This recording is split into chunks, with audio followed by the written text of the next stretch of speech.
ദശകം 18 പൃഥു ചക്രവർത്തി ചരിതം.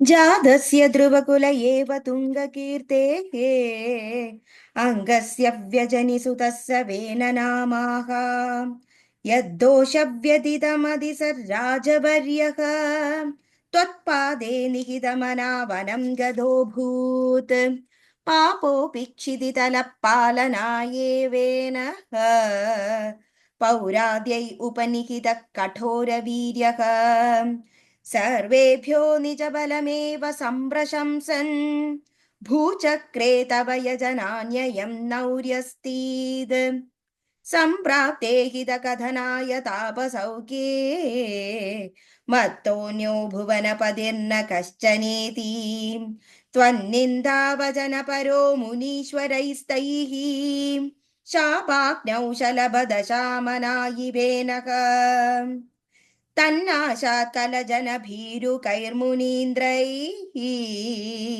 തന്മാത്രാചിരപരിരക്ഷിതേ തദംഗേ ത്യക്താഖേ പരിമതിദാദോരദണ്ഡാത് ദോദണ്ഡേ പരിമതിദേ ത്വമാഭിരാസീഃ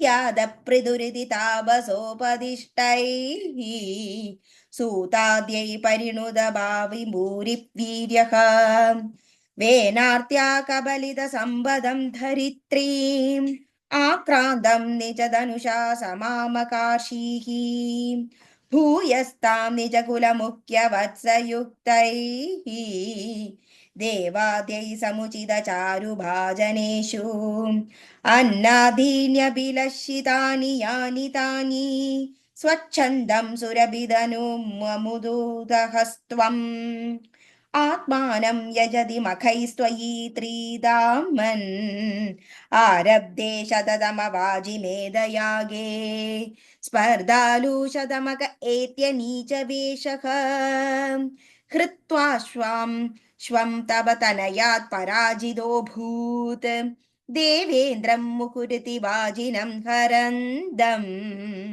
വഹ്നൗ തം മുനിവരമണ്ഡലേ ജൂഹുഷൗ രുന്ദാനേ കമലഭവേ ക്രതോ സമാപ്തൗ സാക്ഷാത് ത്വം മധുരിപുമൈക്ഷതാ സ്വയം സ്വം തദത്തം വരമുപലഭ്യ ഭക്തിമേകാം ഗംഗാന്തേ വിഹിതപദ കദാപി ദേവ സത്രസ്ഥം മുനിനിവകം ഹിതാനി ശംസൻ ഐക്ഷിഷ്ടാസനകമുഖാൻ മുനീൻ പുരസ്താദ് വിജ്ഞാനം സനകമുഖോദിതം ദധാന സ്വാത്മാനം സ്വയമഗമോ വനാന്തസേവീ തത്താദൃക്പൃതുകപരീശ സത്വരം മേ രോഗൗകം പ്രശമയ വാദഗേഹവാസിൻ.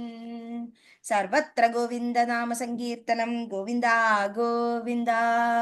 നാരായണ അഖില ഗുരോ ഭഗവൻ നമസ്തേ.